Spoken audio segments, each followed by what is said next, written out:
Kim Jong-un on his way to Vietnam for the high-stakes summit this week with the president. The meeting begins on Wednesday. Secretary of State Mike Pompeo speaking this morning about the expectations. We've always known this would take time and it would be a step forward and slower than the world has demanded. A real step, a demonstrable, verifiable step is something that I know President Trump is very focused on achieving. Joining me now, Bruce Klingner. He is a senior research fellow at the Heritage Foundation. Bruce was the CIA Deputy Division Chief for Korea. Nice to see you, Bruce. Let's get right into it here. Your expectations for the second summit are what? Because I know you recently said just talking isn't progress. Exactly. We have to go beyond Singapore, which really had no progress whatsoever. And since Singapore, there's been no North Korean denuclearization. In fact, they continue to nuclearize and even expand and refine their production facilities for nuclear weapons and missiles and mobile missile launchers. So in Hanoi, we need to have North Korea agree to the UN definition of denuclearization, which is their abandonment of their nuclear and missile arsenals. And we need a commitment to a data declaration and commitment to international standards of verification. Okay, North Korea said earlier today, here it is, the U.S. will never escape security threats if there's no result in these talks. That's tough talk ahead of this meeting. Is that typical? And what's your response to this?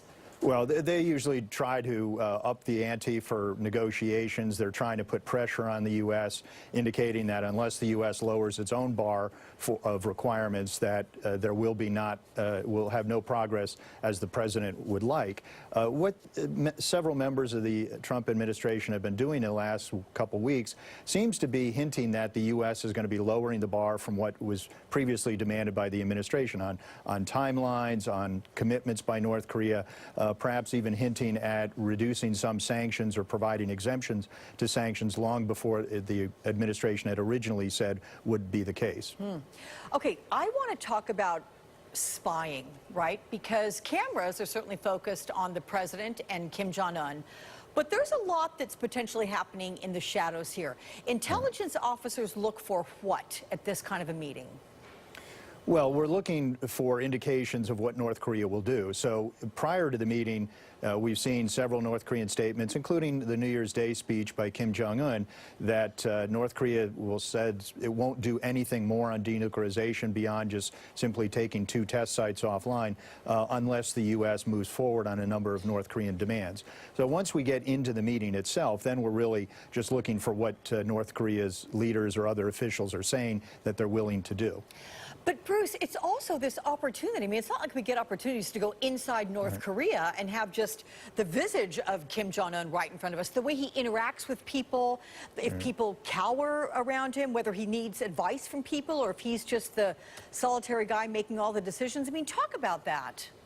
Right. Well, even under his father, Kim Jong-il, when U.S. or other foreign officials met with Kim Jong-il, they were surprised at what a good command he had of all the topics, that he didn't seem to need experts pointing out the typical characteristics or the specific characteristics of nuclear weapons or missiles. So I think we've heard that about Kim Jong-un himself. He's well-versed, he's well-briefed. And also they're scheduled to have a meeting only between the 2 leaders without other officials in the room. So Kim Jong-un certainly feels confident enough to go one-on-one. Who do you think's in a better position to get what they want, Kim Jong-un or President Trump?